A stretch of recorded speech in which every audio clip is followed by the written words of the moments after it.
I've been surprised by the amount of enthusiasm for our Sevens sub-series, and having taken a look at Real Madrid's bench for Zinedine Zidane's first game in charge of the club last week, today we cast our minds back a little further to Pep Guardiola's last game in charge of Real's great rivals, Barcelona. That game was a 3-0 win in the Copa del Rey final against Athletic Bilbao, with goals by Lionel Messi and a Pedro brace ensuring a comfortable final game in charge for the departing boss. That win handed Guardiola an extraordinary 14th trophy in just 4 years managing Barcelona, a haul which included 3 La Liga titles and 2 Champions Leagues. Here are the 7 Barcelona subs for Pep Guardiola's last game. Where are they now? Victor Valdes, retired. Pep Guardiola chose to stick with his cup goalkeeper in the form of Jose Manuel Pinto for the 2012 Copa del Rey final, meaning usual number 1 Victor Valdes had to settle for a place on the bench. An outstanding goalkeeper in his prime, Valdes was a product of Barca's famous La Masia Academy, and he spent a total of 12 years in the club's first team. During that time, Valdes made 535 appearances, which is the 6th most in Barca history, and won 21 trophies. He left the club for a miserable spell at Manchester United in 2014, but hung up his boots in 2017 after brief stints at Standard Liège and Middlesbrough. MARC BARTRA, Real Betis.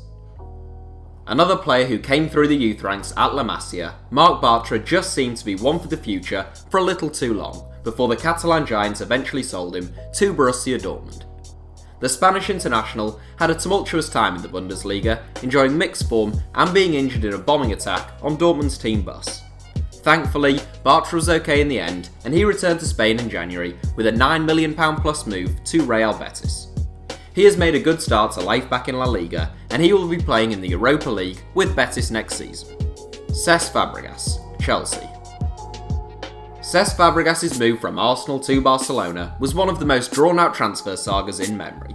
Ultimately, the World Cup winner rejoined his boyhood club for about £27 million in 2011. He went on to spend 3 seasons at the Camp Nou, during which time he made 151 appearances and won 6 trophies. One of the finest central midfielders of his generation, Fabregas is an exceptionally intelligent footballer and a wonderful passer of the ball. He returned to the Premier League with a move to Chelsea in 2014, where he has since won 2 league titles.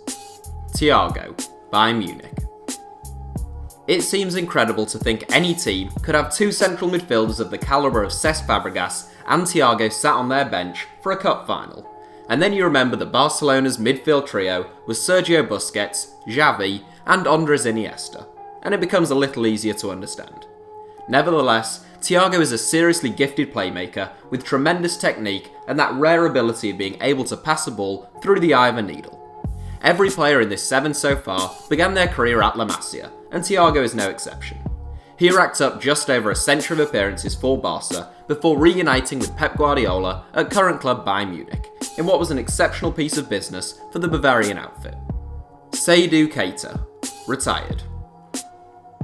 A bit of an unsung hero for Barcelona between 2008 and 2012, I think a lot of people would be surprised by how many appearances the tireless midfield all-rounder made at the Camp Nou.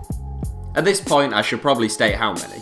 188 in 4 seasons, which is an average of 47 games a season. Given the competition for central midfield spots in that Barca side, that is some feat. Keita is also Mali's all-time record scorer, which isn't bad going for essentially a holding midfield player. After leaving Catalonia in 2012, he became one of the first big-name players to swap Europe for China, before returning to Spain with Valencia and later turning out for Roma in Serie A and El Jaish in Qatar. He hung up his boots after that final stint in 2017. Ibrahim Afellay, Stoke City. Last week, when we looked at Zidane's first bench at Real Madrid, it included this season's Stoke City loanee, Jesse Rodriguez, and this 7 features another former Champions League winner turned relegated Stoke City flop in the form of Ibrahim Afellay. One of the common misconceptions about Afellay, in England at least, is that he is still a young or promising player, when he's actually 32, 3 years older than Diego Costa. Afellay made his name as a bright and technical attacking midfielder or left winger at PSV.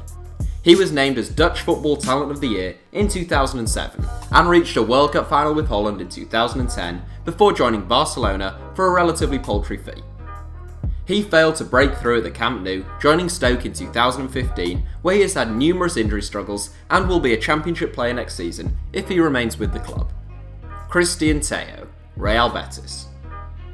A teammate of Marc Bartra's at Real Betis, the former Barcelona duo are probably the two best players at the Estadio Benito Villamarin right now.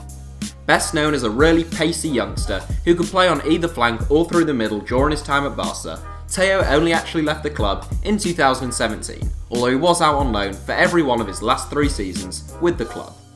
Thiago is still quick, but not quite so young, aged 26, and the once capped Spanish international scored 6 goals and made 3 assists in 31 outings for Betis this season. So that's it for the top 7. Thanks for watching, give us a like if you enjoyed the video, and don't forget to subscribe to HITC Sevens.